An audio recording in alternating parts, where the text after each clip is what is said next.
اعوذ باللہ من الشیطان الرجیم بسم اللہ الرحمن الرحیم۔ ناظرین السلام علیکم ورحمۃ اللہ وبرکاتہ۔ میں بشیر شیخ ہند نامہ میں آپ کا استقبال کرتا ہوں۔ ناظرین، اللہ تعالیٰ نے ہر چیز کا جوڑا بنایا ہے اور اس جوڑے کے لیے اس کے رزق کا انتظام کیا ہے۔ ساتھ ہی اس کے لیے اللہ تعالیٰ نے زندگی جینے کے لیے انسان کو پیغمبروں کے روپ میں مارگدرشک بھیجے گئے ہیں، ان کو کتابیں دی گئیں اور آخری امت محمدی کے لیے قرآن دیا، جس میں بہت سارا علم، نصیحتیں ہیں، اس میں اتہاس، بھگول اور مزید چیزیں ہیں۔ تو آج ہم قرآن کا دل سورہ یاسین، سورہ صفات، سورہ صاد، سورہ زمر کے بارے میں جاننے والے ہیں۔ تو آئیے میں جناب توفیق اسلم خان صاحب سے گزارش کرتا ہوں کہ وہ ہمیں 23ویں پارے کے بارے میں بتائیں۔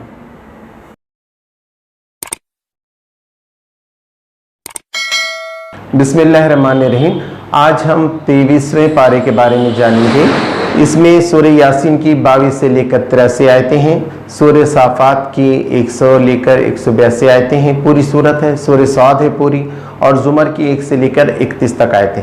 یاسین حروف مقطعات ہیں، صافات یعنی سب باندھنے والے، صاد حروف مقطعات میں سے ہیں، اور زمر یعنی جماعت۔ ہم نے پچھلے سورہ یاسین میں دیکھا تھا کہ ایک شخص دور کنارے سے آیا اور اس نے کہا کہ ان رسولوں کی بات مانو کہ یہ سچے ہیں، ہدایت پہ ہیں اور کوئی اجر نہیں مانگ رہے ہیں۔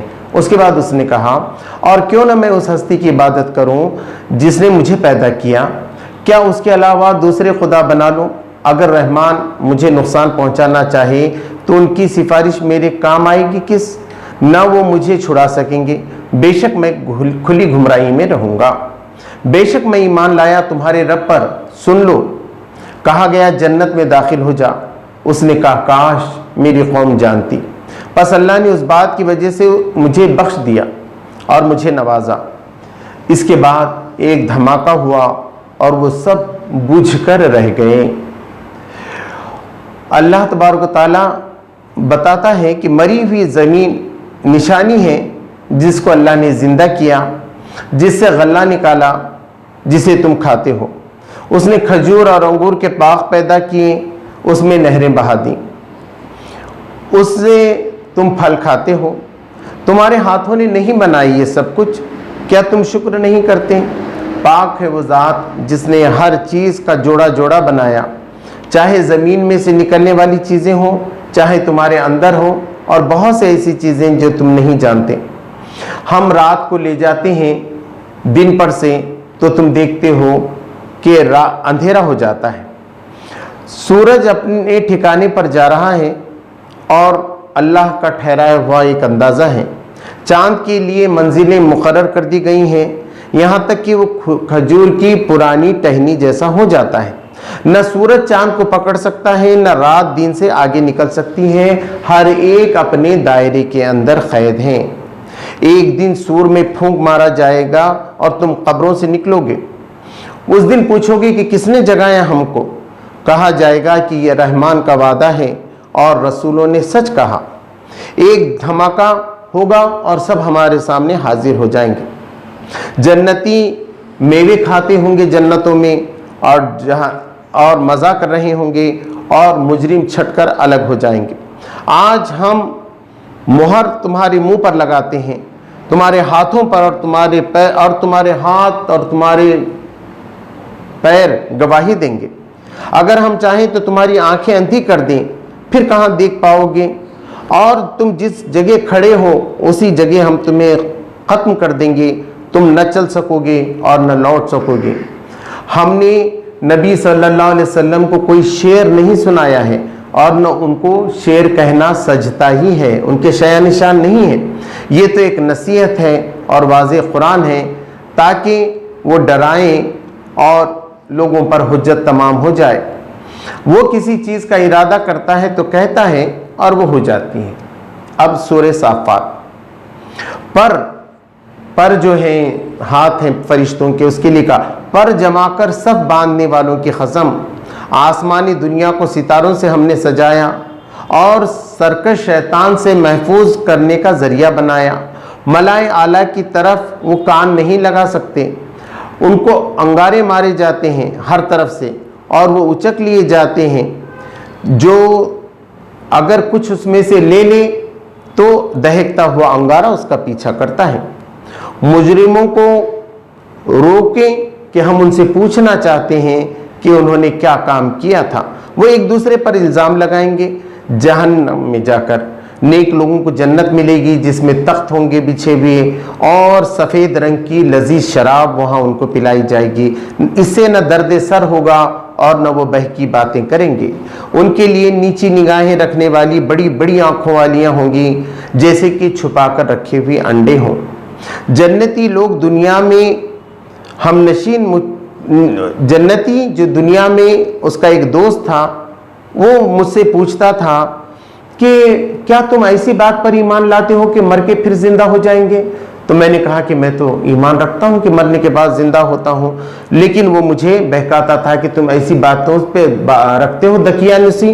تو اس نے کہا کہ میں اسے دیکھنا چاہتا ہوں کہ وہ کہاں ہے۔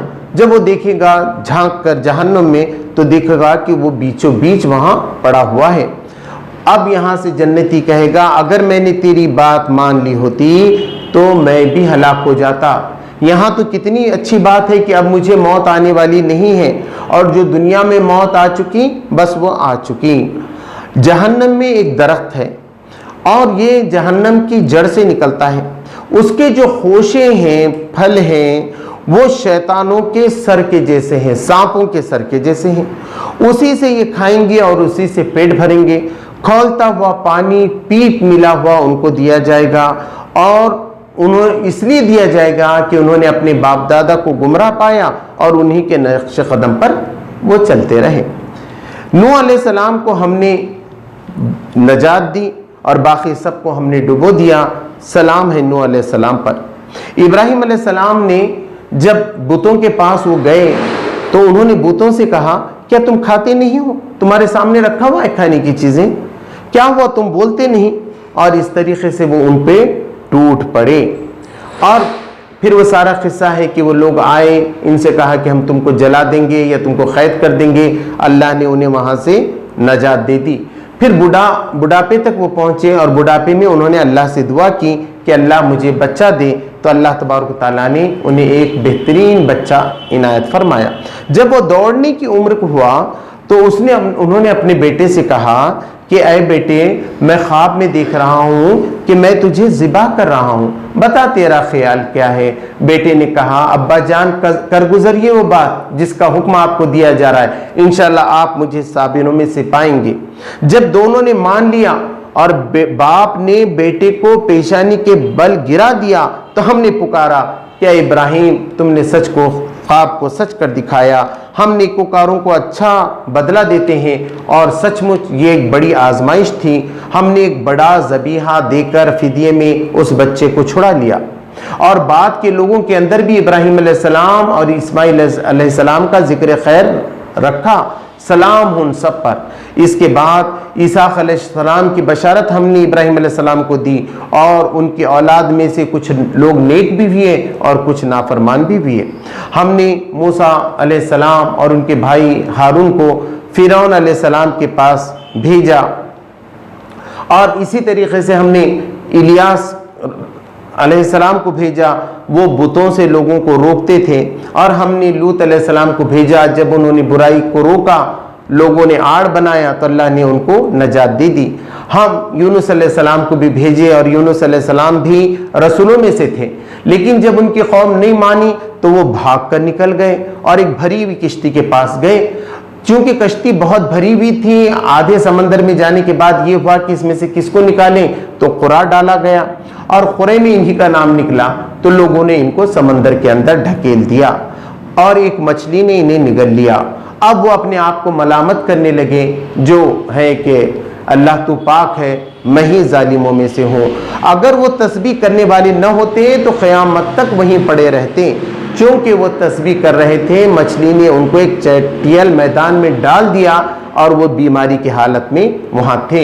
ہم نے ایک بیلدار درخت ان پہ اگایا، ان کو صحت دی، اور 1,00,000 سے زیادہ لوگوں کی طرف پھر نبی بنا کر بھیجا، اور وہ پوری قوم نے ایمان لایا۔ انہوں نے اللہ کے لیے، یعنی مشرکوں نے اللہ کے لیے بیٹیاں بنائی ہیں، اور کیا یہ گواہ ہیں کہ اللہ نے بیٹیاں بنائی ہیں؟ کیا یہ غور نہیں کرتے؟ وہ اللہ کے رشتے جنات کے ساتھ بھی جوڑتے ہیں، اور جنات تو آگ پر حاضر کیے جانے والے ہیں، اور اللہ پاک ہے ان باتوں سے جو یہ لوگ کرتے ہیں۔ اس کے بعد سورہ صاد آتا ہے۔ ایک قوم کے پاس ڈرانے والا آیا، انہوں نے کہا کہ اس نے سارے خداؤں کو ایک ہی خدا بنا لیا ہے، چلو اپنے معبودوں پر جمے رہو۔ یہ اس کی سوچی سمجھی اسکیم معلوم ہوتی ہے۔ اللہ نے بتایا کہ یہ ہارنے والا گروہ ہے، اور بہت سے گروہ جو ہار چکے ہیں اس میں کا یہ ایک گروہ ہے۔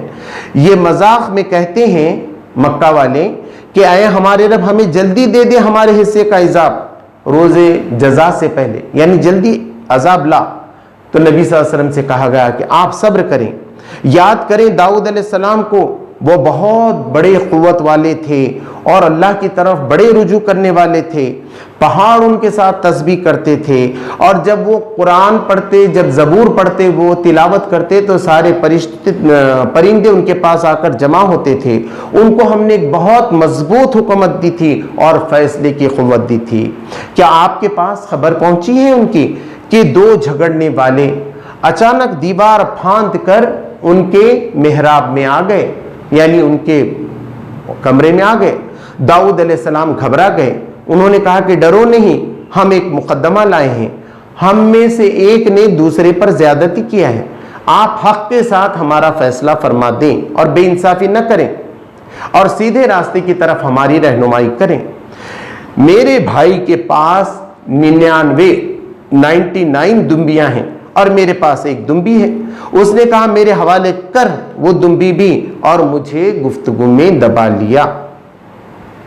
داؤد علیہ السلام نے کہا سچ مچ اس نے تیری دمبی مانگ کر ظلم کیا کہ اپنی دمبیوں کے ساتھ ملا لے، بے شک ساتھی اکثر ایک دوسرے پر ظلم کرتے ہیں، سوائے ایمان لانے والے اور نیک عمل کرنے والوں کے کہ اس سے بچے رہتے ہیں، اور ایسے لوگ کم ہی ہوتے ہیں۔ داؤد علیہ السلام نے محسوس کیا کہ ہم نے اس کو آزمایا ہے، اس نے اپنے لیے مغفرت طلب کی اور سجدے میں گر گیا۔ اللہ نے اسے بخش دیا، اللہ نے اسے اپنا زبردست قرب دیا تھا اور اسے آخرت میں ایک اچھا ٹھکانہ عطا فرمایا۔ اے داؤد علیہ السلام، بے شک ہم نے تجھے خلیفہ بنایا، انصاف کے ساتھ فیصلہ کر، خواہشات کی پیروی نہ کر، کیونکہ وہ صحیح راستے سے انسان کو بھٹکا دیتی ہے اور بھٹکنے والوں کے لیے شدید عذاب ہے۔ روز حساب کو جو بھلا دیتا ہے، یہ خواہشات روز حساب کو بھلا دیتی ہیں۔ کیا ہم بنا دیں گے یقین کرنے والے اور اچھے عمل کرنے والوں کو فساد پھیلانے والوں جیسا، یا ہم بنا دیں گے پرہیزگاروں کو گنہگار جیسا؟ یہ کتاب نازل کی ہے آپ کی طرف، بہت ہی مبارک ہے تاکہ غور فکر کریں ہوش مند اور اس سے نصیحت حاصل کریں۔ داؤد علیہ السلام کو ہم نے سلیمان علیہ السلام جیسا بیٹا عطا فرمایا۔ ایک شام اس کے سامنے جب سدھے ہوئے گھوڑے پیش کیے گئے تو اس نے کہا کہ یہ دنیا کی جو محبت ہے، گھوڑے، جائیدادوں اور پراپرٹی کی، یہ میں اللہ کے ذکر کے لیے اپنے دل میں بسایا ہوا ہوں۔ یہ پراپرٹی مجھے خدا کے ذکر کی طرف مائل کرتی ہے۔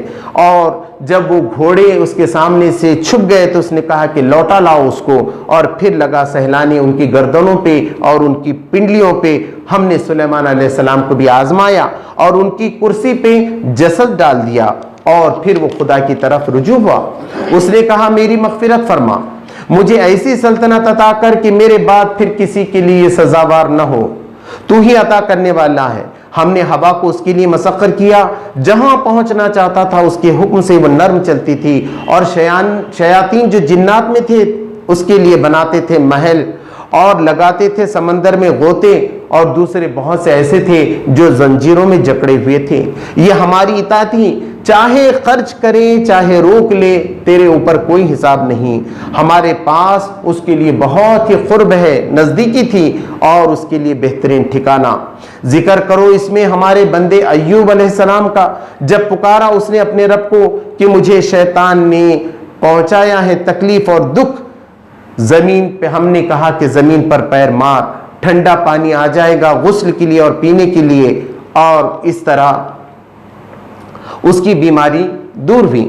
عطا کیے اس کو ہم نے اس کے اہل جو اس کے پہلے تھے، اور اتنے ہی اس کے ساتھ ہماری طرف سے رحمت اور نصیحت ہے اس میں ہوش مندوں کے لیے۔ اور لے اپنے ہاتھ میں جھاڑو اور اس سے مار، اور اپنی قسم کو نہ توڑ، بے شک ہم نے اسے صابر پایا وہ بہت ہی اچھا بندہ تھا اور ہماری طرف بہت رجوع کرنے والا تھا۔ اور آپ صلی اللہ علیہ وسلم ہمارے بندوں ابراہیم و اسحاق کو یاد کریں جو ہاتھوں والے تھے، یعنی ہم نے ان کو اقتدار دیا تھا، حکومت بولتے ہیں نا، اس کے ہاتھ میں ہے آج، تو ایسے ہاتھوں والا اقتدار والا بنایا تھا، آنکھوں والا بنایا تھا، بصیرت، وہ سمجھتے تھے سارے معاملات کو دنیا اور آخرت کے، انہیں ہم نے ممتاز کیا تھا۔ اور ایک خاص صفت تھی، یعنی آخرت کی یاد، آخرت کی یاد کی وجہ سے انہیں ہم نے اقتدار بھی دیا تھا اور بصیرت بھی عطا کی تھی۔ بے شک وہ ہمارے نزدیک چنے ہوئے سب سے اچھے لوگوں میں سے تھے۔ اس میں ذکر کرو اسماعیل علیہ السلام، الیاس علیہ السلام، ذی الکفل کا، یہ بھی بہت اچھے لوگوں میں تھے۔ یہ یاد دہانی ہے پرہیزگاروں کے لیے، اور آخرت میں ان کے لیے اچھا ٹھکانہ ہے۔ جنت کے دروازے ان کے لیے کھلے ہوں گے، وہاں پر تکیے لگے ہوئے ہوں گے، وہ وہاں میوے کھائیں گے اور ان کے لیے وہاں بہترین شربت ہوگا، نیچے نگاہوں والی ہوں گی ہم عمر، یہ ہے وعدہ تم سے روز حساب کا، یعنی تمہیں بھی یہ سب کچھ ملے گا اور یہ کبھی ختم نہ ہوگا۔ اور سرکشوں کے لیے جہنم ہے، برا فرش ہے، کھولتا ہوا پانی پیپ والا ہے، اسی طرح کے دوسرے عذاب ہیں اور مزید، اور یہ آپس میں بھی لڑیں گے۔ کہو مجھے خبر نہیں تھی کہ آسمان پر کیا ہوا۔ وحی کے ذریعے بتایا جا رہا ہے کہ فرشتوں سے اللہ نے کہا تھا کہ میں مٹی سے ایک بشر بنانے والا ہوں، پھر میں اس میں اپنی روح پھونکوں گا تو تم سب اس کو سجدہ کرنا۔ سب نے سجدہ کیا، ابلیس نے نہیں کیا، وہ نافرمانوں میں سے ہوا۔ جب رب نے پوچھا کہ تو نے سجدہ کیوں نہ کیا تو اس نے کہا تو نے مجھے آگ سے بنایا اور اس کو مٹی سے بنایا۔ اس نے کہا کہ جا تو مردود ہے، اور اس نے کہا کہ مجھے موقع دے کہ میں بہکاؤں۔ اللہ نے کہا تجھے موقع ہے۔ اس نے کہا میں اب تیرے سارے بندوں کو بہکاؤں گا سوائے چند ایک مخلص۔ تو اللہ تبارک و تعالیٰ نے بھی کہا کہ میری بات ہمیشہ سچ ہو کر رہتی ہے، میں بھی بھر دوں گا جہنم کو تجھ سے اور جو کوئی تیری اتباع کرے ان سب سے۔ اس کے بعد سورہ زمر، اس نے ایک جان یعنی آدم علیہ السلام سے پیدا کیا اور اس کا جوڑا پیدا کیا، پھر تمہارے لیے چوپایوں میں سے 8 جوڑے یعنی بکری، بکرا، بھیڑ، اس کی نر مادہ، اور اونٹ نر مادہ، اور گائے اور بیل۔ پھر کہا تمہیں پیدا کیا تمہاری ماں کے پیٹوں میں، 3 اندھیروں کے درمیان تمہاری پرورش کی، ایک کیفیت کے بعد تمہاری دوسری کیفیت آتی گئی، یہی ہے تمہارا اللہ، تمہارا پالنہار، بادشاہت اسی کی ہے، اس کے سوا کوئی عبادت کے لائق نہیں ہے، تو تم کدھر بھٹکے جا رہے ہو؟ اللہ ناشکری کرنے کو بالکل پسند نہیں کرتا اور شکر گزاری کو پسند کرتا ہے۔ ناشکرہ بہتر ہے یا وہ جو رات میں عبادت کرے، سجدہ کرے، قیام کرے اور آخرت سے ڈرتا ہو اور اللہ کی رحمت سے امید کرے؟ کیا علم والا اور جس کو علم نہیں ہے دونوں برابر ہو سکتے ہیں؟ نصیحت تو عقل والے ہی قبول کرتے ہیں۔ وہ لوگ گھاٹے میں رہے جو قیامت میں اپنے آپ کو اور اپنے گھر والوں کو انہوں نے گھاٹے میں ڈال دیا۔ ان کے لیے اوپر سے آگ کا شامیانہ ہوگا اور نیچے سے آگ کے غالیچے ہوں گے۔ یہ ہے جس سے اللہ اپنے بندوں کو ڈراتا ہے۔ ڈرو اللہ سے، ڈرنے والوں کے لیے منزلوں پر منزلیں ہیں جنت میں اور اس کے نیچے نہریں بہتی ہیں۔ یہ اللہ کا سچا وعدہ ہے، وہ اپنے وعدے کے خلاف نہیں کرتا۔ اللہ نے جس کو کا سینہ کھول دیا اور اس کو نور بخش دیا، نور کی طرف راہ دکھا دی، کیا وہ اس کے جیسا ہو سکتا ہے جو سنگ دل ہو؟ کیا یہ دونوں برابر ہیں؟ اللہ نے بہترین کلام نازل کیا ہے، ایک کتاب جس کے مضامین ملتے جلتے ہیں، جو بار بار دہرائے گئے ہیں، اس سے رونگٹے کھڑے ہوتے ہیں جلدوں پر، اور جلدیں نرم پڑ جاتی ہیں اور دل بھی نرم پڑ جاتے ہیں، لوگ اللہ کی طرف راغب ہو جاتے ہیں۔ اللہ جسے چاہتا ہے ہدایت دیتا ہے۔ ایک مثال سن لو کہ ایک آدمی ہے اور وہ غلام ہے کئی بدمزاج لوگوں کا، اور ایک ہی آدمی کا غلام ہے، کیا دونوں برابر ہیں؟ تمام تعریفیں اللہ کے لیے ہیں، اکثر علم نہیں رکھتے ہیں۔ تم بھی مرنے والے ہو، وہ بھی مرنے والے ہیں، اور تم آپس میں قیامت میں ضرور جھگڑو گے۔ یہاں پر ختم۔